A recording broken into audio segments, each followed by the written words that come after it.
Hey, good morning to those of you out there on the West Coast. Good afternoon to those of you here on the East Coast with me.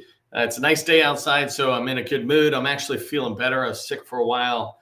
And if you were watching the training last week, I was only able to do 2 out of the 5 days. I'm going to pace myself. I got water. I think I'm good to go. Let me go ahead and turn some of my captions off. This is a new take on a topic, and I want to make sure I leave enough time to get into it. So let's go ahead and get started pretty quickly. Today, I want to talk about stop selling your solution. And I think the full table or title was stop selling your solution before the customer admits they have a problem. And this is a really important thing to keep in mind, right? If your customer doesn't admit that they have a problem, then why would they ever care about your solution? And that's the premise behind today's training. And it's the same thing for you, right? If you think about what motivates you to buy, that's no different than the customer buying $1 billion tool or solution or something, right? It doesn't matter what the cost is. If the person or the entity buying it doesn't recognize they have a need for what you're selling, then they're never going to pay you $5 or $5 billion, right? And so you need to elevate a customer from not being aware of that problem to being aware of the problem, and then seeing that problem as such a big pain that they need to solve. And so that's a bigger amount of training that I'm going to do today. But today I just wanted to talk to you about how to get them to start seeing the problem before you tell your solution. And I use this example here about I'm always trying to think of analogies or examples that all of us can relate to. So maybe all of us can't relate to cricket or baseball or something. But driving across the country, right? Imagine you're going across the country, a couple thousand miles, you're driving to see family, and you have to get gas at certain points. When will you get gas, right? People have different thresholds or risk thresholds. For me, I'll go down to, quarter tank or maybe it's rest stop breaks type things or something. But, do you get gas at 3/4 full, or are you thinking, I've got almost a full tank, I'm good to go? Do you get gas at a half a tank? At what point do you start seeing the gas in your tank as more of a problem than not a problem, right? And imagine you're going across the country, especially if you haven't done this before. There's certain states that are just long treks. And sometimes you'll see a gas station, but before the gas station, you'll see this sign. And the sign might say, next gas station 200 miles away. Well, now that shifts something in our minds. We're like, holy smokes, 200 miles. Well, my dash says that I got another, 250 miles or something. I'll be fine. But wait, what if there's something that slows me down or makes me eat up more gas? What if there's traffic, construction I don't know about that just slows it down and eats up the gas more? I start feeling like the gas tank being half full, for example, is a threat to me. And so I'm seeing that sign as a message about the problem. Now I'm seeing the problem. I might run out of gas. Now that gas station is looking really attractive, right? Now I want to stop and buy more gas. And it's the same for you, and it's the same for federal buyers. Unless they have that need, unless they feel this need, then they're never even going to be interested in what you're selling. And the reason I was doing today's training is because in Call Plan AI, I have 2 subscribers who last week, both of them were talking about at what point do we talk to the customer about our solutions, our product, et cetera. It's like, well, and I just naturally, because I have sales experience, was like, well, you don't want to talk to them until you have a problem. And they're like, what are you talking about? It's like, oh, okay. You need to make sure that they know they have a problem. Otherwise, your solution, your product will fall on deaf ears. And that's why I need you to get your customers to be problem aware. And that's what we'll talk about in today's training. If that makes sense to you, put problem aware in the comments. Let me know you understand that your buyers need to be aware of the problem that your products and services solve before you start talking to them about that solution. So put problem aware in the chat. By the way, if you haven't done so already, put your company name and your core competency, 2, 3, 4 words about what you sell in the chat. Let other people know who you are. Say hi. If you're open to connecting, let people know about that as well. In today's training, I want you to stop selling the solution. I want you to start selling to the problem, right? No one's buying your product. They're buying the answer to the problem. And I'm going to break that up into 3 different ways today in the training. The first thing is I want to talk to you about the 5 stages of a buyer's journey as they go along. and start becoming aware of that problem, et cetera. And then I'm going to align it to the federal acquisition life cycle so that you see those two lined up. And then I'm going to wrap up with how to move a buyer to the most aware stage. How do you start moving them forward? I want to give you some tactical tips today on how to do that. Okay, if you don't know who I am, my name is Neil McDonald. I am the president of the GovCon Chamber of Commerce. I am founder of callplan.ai, and I want to welcome you to my federal sales training where I provide tips for success in the federal market. I spent 20 years in the federal market after I got out of the Army as a small business government contractor. And since 2018, I've been teaching people like you that government contracting, it's not a secret, it's just a process. When we follow a process A to Z, we have repeatable, predictable results. And this is what I want for you. This is what you should be able to expect getting out of the meetings that you go into with your potential customers, right? When you understand the process of getting them to be problem aware, you'll have repeatable, predictable results in those meetings. The meetings will go where you hope they will go. So that's why I love coming back and doing this training. If you haven't followed me on LinkedIn yet, make sure you follow me on LinkedIn. Subscribe to my government contracting success newsletter. We grow about 100 new subscribers a week because we're constantly putting out information that I think will be valuable to you in your journey. Next week, I got training lined up all this week, and tomorrow's training is my 7-step process for federal revenue success. This is the streamlined process for how do you have success in new agencies or the existing agencies you're in. So make sure you register for that. Join me and others tomorrow. Okay, so let me go put myself down a little bit into a corner. And I want to talk about the 5 stages of a buyer's journey. All buyers go through this. You go through this. I go through this. The federal buyers for sure go through this. And we go at different speeds, right? Sometimes it'll take longer to guide people through. But this journey begins with the fact, and this is something that it's really important you understand right from the beginning, is that your buyer is unaware of the problem. You always have to have the assumption that they're unaware of the problem. If you go in and you assume they're aware of the problem, then you're not going to be able to sell your product because they're going to be confused. Why are you even talking to me? But if you assume they are unaware and they happen to be aware of the problem, you'll figure that out really fast and you'll be able to guide them farther through the buyer journey. But you start at this unaware stage where the buyer doesn't even know they have a problem. I want to use this example of ultraviolet or UV disinfection solutions, or a product that goes into a HVAC unit, sits on top of a building. Not to get too technical because it's not my company or my product. It was just my subscriber last week at Callplan AI was talking about this in net. And I was like, oh, let me latch on to that, because she and somebody else was asking about how do I ask problems, right? Problem questions. And I mean, how do I help my customer understand they have a problem? And this is where you need to start with helping them realize that they do have a problem. These customers are starting unaware. They don't know they have a problem, or sometimes they won't admit that they have a problem. No, we're fine. We're good to go. It's like, are you really? Right? And there's no point in selling further down the sales life cycle if you can't get them to admit that they got a problem, or admit the problem is a severity that it needs to be worked on, or that they don't even know that they have a problem. And so that process, before you even move forward, begins with you knowing what problems does our product or service solve, our solution solve. So with UV disinfection tools or products, one of the things they solve is mold. I'm like, okay, mold, that's a problem. Do you have that problem? I need to get my customer to admit that they have mold and they have problems with their HVAC. And when the HVACs get dirty or whatever, the efficiency drops down, the air quality drops down, all these kind of things. I need to know the problems that my product solves in order to take my customer from unaware of the problem, right? They don't know that they have a problem. They don't know that problems exist in the HVAC, to stage two, which is problem aware. At this stage, they're starting to realize, okay, we do have a problem. People get sick all the time, or HVAC is breaking down.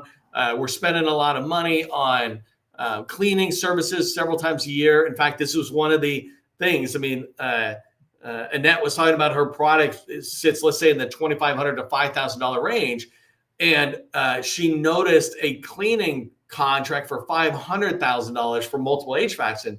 And so when she looks at that, she's like, well, we can sit there and prevent the need to even do that because it keeps it clean all year long. Our product does. I'm like, all right, that's exciting, right? Well, it begins though with her being able to convince the customer that they have this problem, right? And so a customer is at that problem aware stage when they admit it. Yep, we spent a lot of money on the cleaning services. They clean it, it gets dirty. They clean it, it gets dirty. It's kind of like my kitchen. I clean it, it gets dirty, right? And so we're looking for a way to move forward. But at this stage, the customer is just aware of the problem. They're not aware of that they can do anything about it, right? Not that the customer is completely ignorant of things, but they've got all these responsibilities. You're the expert on the product and solution that they need to begin to go down this path to learn about, right? And so they're aware of the problem, but they're not aware of the solutions, or they're not sure what solutions are available to them. I'm going to talk about this more in a minute, but think about in the government stage, this is why they do market research. It isn't just to set something aside to women-owned small business. It's to have discussions around the problems and solutions. What's going on in the commercial world? What's going on in other federal agencies, et cetera. And so at this stage, at stage 2, because they're aware of the problem, they start thinking about a solution. They start thinking, I need to go figure out about and understand the solutions that are out there to my problem. Before I move on, I want to make sure you understand step 2 is the most important part of sales completely. If a customer doesn't understand that they have a problem, then they will never buy from you. Why would they? Why would you buy from anybody if you don't have a problem, right? If you're not hungry, why would you buy a sandwich at Subway or something? You're going to buy lunch when you're hungry, or when you're aware of the fact that you'll be hungry soon. I want to use a quick example of, by the way, you take these examples. Just because I'm using smaller examples doesn't mean these don't apply to billion-dollar problems and solutions. They totally do. Sales is all the same. It's just more activity when you get to a bigger thing. Problem-aware example of when I sold vacuum cleaners door to door. At 18 years old or so, I was selling vacuum cleaners door to door. And back then, people would open up the door and, some would let us in, some wouldn't. But, we'd knock on the door and we're selling vacuum cleaners. Hey, let me show you how this thing works. And the way we helped them become problem aware is we brought their vacuum cleaner out and we brought our vacuum cleaner out and we vacuum a spot in the rug with their vacuum cleaner over and over and over again. You think it's clean yet? We do it 10 times, 20 times. You just tell me when you think it's clean. They're like, okay, it's clean. All right, perfect. We move their vacuum cleaner aside and we bring our vacuum cleaner over and you take the hose off and you put this little white cloth in the hose so it would catch anything coming in. You say, okay. And we turn it on, do one run forward and back, and we show them. It's like, look how much dirt is still in there. Your vacuum cleaner sucks, and ours, well, really sucks, right? And so we help them become aware of the fact that their kids were lying on the floor, the carpets that are dirty. Now you're aware of the problem. Let's start talking about solutions, right? They might think to themselves, well, maybe my vacuum cleaner just needs to be repaired or something. My job in sales is to get them to realize, no, our vacuum cleaner is way better. We'll bring this forward to HVAC units. Right? I'm aware of the fact that my HVAC unit is having trouble. It's either getting dirty and it's got mold, and then it's pushing the mold throughout our buildings, and the quality of the air in our buildings is getting poor. And I'm just using mold because that's the only word I can remember from all the problems that and that's product can solve. But the customer is aware of the problem. Now they are ready for the journey of sales. They are going to buy. It's just whether they buy today or later on. But when a customer has a problem, the only thing they can do is delay the solution to the problem coming along. But eventually, any problem will become so severe that they're forced to buy. And at that point, they're paying triple price and blah, blah, blah, right? So now we need to get them to be solution aware. A customer is going through this journey from they were not aware that they even had a problem to now they're aware that they have a problem. And they're looking around, they're like, well, what solutions are there to this problem? Right? They've done some basic market research at this stage. When they've hit this stage that they're now solution aware, it's because they've done some market research. They've looked on the web, they've gone to a convention and saw different options, whatever it is, right? They know that solutions exist. I see this. There's a lot of solutions out there that exist. Now it's a matter of trying to figure out what to do next. But the key here is that they're not aware of any specific product or solution, certainly not yours. and they're not sure which one is the best fit. I'm just aware that there's solutions out there to my problem. What do I do now, right? And so you're trying to help your customer move through this journey. Sales is not about showing up and saying, you have a need, here's my product, it's $50, give me $50, right? That's not how sales works. That's how Walmart works when you go in. That's called transactional sale. When you go in, you give them $50 and you get a $50 product. In federal sales, we need to move somebody forward to admit that they have a problem, then to recognize that there's solutions out there. I don't have time to wait for my customer to learn that there's solutions. My job as a salesperson, your job as a government contractor, business developer, business owner, capture person, whatever, we're all salespeople. Our job is now to help the federal buyer understand that there are solutions to their challenges. I'm going to talk to you about ours in a minute, but I need to get you aware that yes, your problem can be solved. These are the possible options. So once they're solution aware, our job is to get them to move forward to start selecting a product or thinking about a product, right? And this is where you come in play. Step 4 is product aware. They're aware of your product. They are aware of your product because of the market research and branding. They're aware of your product because you maybe did a demo or something. Whatever it is, because you got in there and had a meeting, they're aware of your products now at this stage, but they're still not convinced yet that it's best. They might start to like it or something. They're like, okay, you're in the running. And this is typical in government contracting, right? There's several of us who can do this work. When I had my last company, we were a Microsoft SharePoint company through and through. And I used to love it when people say, who's your competitor? And I would always say Microsoft because they made SharePoint, right? And they had the big contracts I wanted. But the reality was I had 1,000 competitors or 10,000 competitors inside the federal government who would all say they do SharePoint. My job was to get them to see that we were different, our differentiator. And it could be in your products, it could be in your services.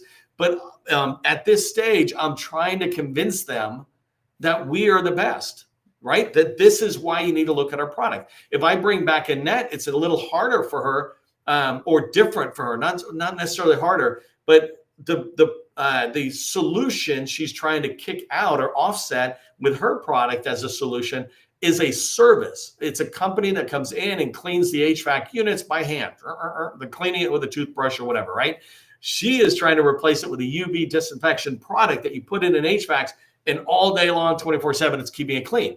And so she's talking to them about more about the product so they understand it. And this is the journey we're trying to take that buyer on so that when they get to step 5, now they are most aware. They're very aware of what you sell, your product, kind of how it aligns in.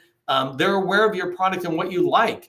You've done this with them where you've maximized your product or service's strengths and you've minimized your weaknesses, any of those weaknesses that are in there. They just haven't bit the bullet and given you a contract. And in the federal space, this is kind of normal, right? Because except for the rare occasions, no one's just going to sit there and say, oh, I love your product, I'm buying just it. That is generally a rare thing. The government goes out to bid and send out proposals or quotes, et cetera.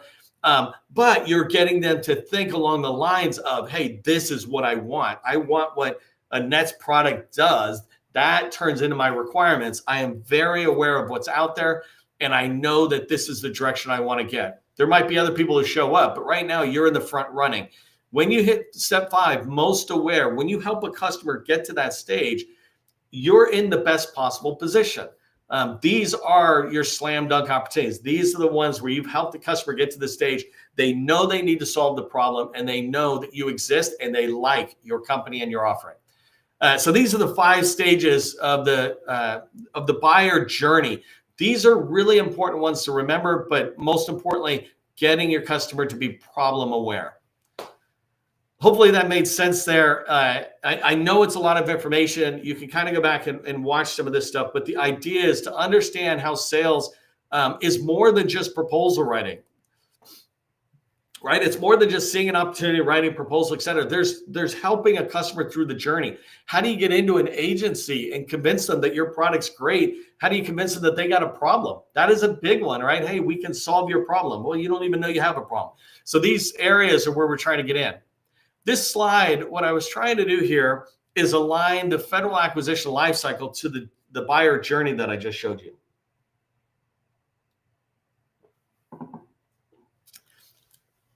So I have this particular slide is part of the basically the federal sales cycle, and I have another slide that aligns to the federal acquisition one. But the acquisition roadmap is really complicated. This is a simple way of looking at it, and I really just want you to understand from the left, bottom left here, they're unaware of the problem, and I wanted to figure out how can I align this problem aware of as an action step for you. When can you help the customer or your potential customer begin to understand they got a problem? And so in the light bulb thing, this is where I'm saying you want to give them the idea. If you don't have an RFP or an RFQ that's sitting on SAM that's out there, then you need to go generate that activity. And the way you do it is to get in and have meetings with the right folks. Later this week, I'm going to talk about how Annette can build a list of 200 people within the VA to go talk about the problem and help them become problem aware so that she can start building a relationship. So come watch that as well. But those are the people you want to get in and start talking to about your product and the ideas. So for Annette, she wants to get in there with material that could align or could share with them the problem and help them see the problem. The last slide, I'll give you really good examples of how to do that, what tools you can use to do that, that you already have basically. But the second step, requirement exploration, this is when the government is starting to look out there. They've become, they're kind of aware of the problem. One of the things I wanted to stress here is that just because they're looking for a solution doesn't always mean the government fully understands the problem that they have. This is really the whole idea of an RFI, request for information, is that the government and industry should be talking about the needs that they have, brainstorming around the possible solutions. And then your job is to expand the problem set to help them really understand the problem. They might be aware that they have some problem, but do they understand all the other problems that are related, especially that your product can solve, right? You want to tie all that together, and you can do that really well to help them become problem aware during the requirement exploration phase. And then moving into solution aware. How do they become solution aware? Well, that's on their own. They're doing requirement exploration, looking on the web. They're going out to websites and checking it out, or on LinkedIn, or they move into formal market research, right? That's that second blue box in the middle. Formal market research. This is when they're putting out RFIs and sources sought. This is when they start becoming aware of who's out there and who can possibly help them on the problem.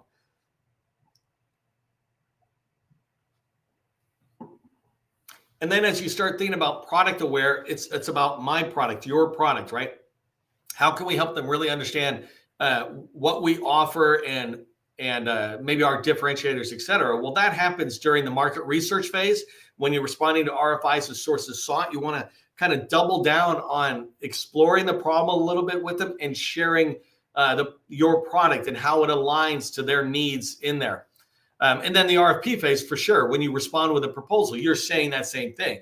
You have done capture correctly. You have had meetings that helped you understand the objectives and challenges that they face and aligning your product to it. So you're exploring that problem even within the proposal and leading them in that proposal to the solutions in this natural way. And a good product like Voltron, which I'm about to say, can take care of that. Same with a good proposal manager. And then the last thing is most aware is in the RFP phase. This is when they switch over. They're like totally aware of you and totally aware that that you're the right option and they can be selecting you. One other red arrow I might have put on for most aware is you could do that in the market research. In RFIs, I always like to say, write an RFI to win. And so the idea behind this is you want to be writing your RFIs so well, like it's as if it's a proposal response. That way, you're taking them from not just product aware of your product, but very aware in the RFI phase. Like, oh my God, I love these guys. I had numerous times where the customer fell in love with our solution, our technical approach in the market research phase, the RFI phase. It brought us in to talk, and we were able to reinforce the challenges and problems, and then our solution aligning to that just through conversations. Hey, really quickly, before I show you the last slide, I did want to thank our sponsor for our LinkedIn Lives this year, is Voltron. Voltron helps you write more winning federal proposals with their purpose-built AI.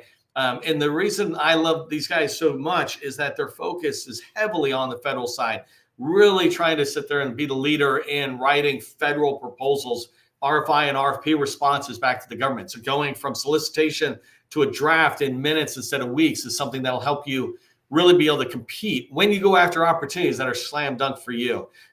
So check out Voltron. At the very least, please throw a thank you, Voltron, into the chat. Thank them for sponsoring us. I really appreciate the fact that they do. Okay, so apparently every one of my slides, I'm throwing me back in the corner. So let me share, last slide, a few tips on how do you move a buyer to the most aware stage.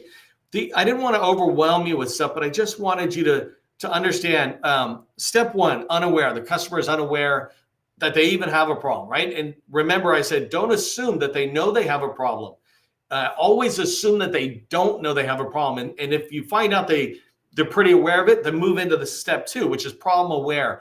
And the key here, one of the steps you want to begin with is figure out where they're spending money related to your solution.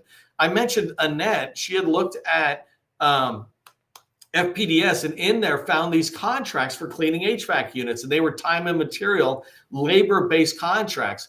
And her product displaces that. And so she was able to find where they were having those contracts, and now she's understanding who's buying stuff related to what she sells. Then she's going in and having meetings, and this is what you should do as well. Go in and ask problem and implication questions. Inside of Call Plan AI, that's what I teach in there. That's the product I'm building. It's around spin methodologies. It's a sales methodology, and the two middle questions, P and I for spin, are problem and implication questions. Problem questions are ones like, for example, I have here, what tends to build up on your coils or drain pans between service intervals? Now, she wants to figure out a natural way. You don't just drop it, right? But I support customers all across the country, and everybody's got a little different set of gunk on their HVACs or something. You know, what builds up on your guys? What's your biggest challenges? The key is these are never yes or no. You're trying to have a discussion with your customer. And then an implication is we're expanding upon that. Like, for example, you know, if you shut it down for cleaning for a day, how's that impact the rest of the facility or something? So you're asking questions. That's how you get them to be problem aware. You're asking questions around your solutions problems, the problems your solution resolves. And then when you're trying to get into solution aware, a simple thing you might consider is a product comparison handout. I used to do this a lot, and I loved it. I would find all the competitors, and I'd put my favorite in there, and I'd share this with the customer. I wouldn't make them do all the work to compare everybody. And then, of course, I would make sure that however I'm comparing it makes the product that I was trying to showcase look favorable. But I just want the customer to be aware of all the options. Mind if we come in and show you ours, right? So that's a really simple thing you might consider doing, a product comparison handout. There's all sorts of examples on the internet that you can find. Just go to Google and search product comparison handout templates, and you'll find a bunch. Step 4, product aware. So now in product aware, to get people to be aware of your product even more, I like general capability statements out there, but I'm recommending in this particular case that you consider making a dedicated capability statement, not to an agency, but around one product or solution that you have, because then you speak completely to it. You're able to share this. You can turn it into a deck and go in and brief it. If you're talking, for 5 minutes, you just help them become much more aware of your product. And then the last example, just running out of time here, I want to move forward, is most aware, right? In this particular case, you don't get any customer to be most aware, especially of your solution, your products, until you've had at least 4 meetings, right? Before that, they might like you. They might seem like they like you. But after 4 meetings, you have established a relationship with them. They are investing their time in. So they're signaling that they're most aware of your product.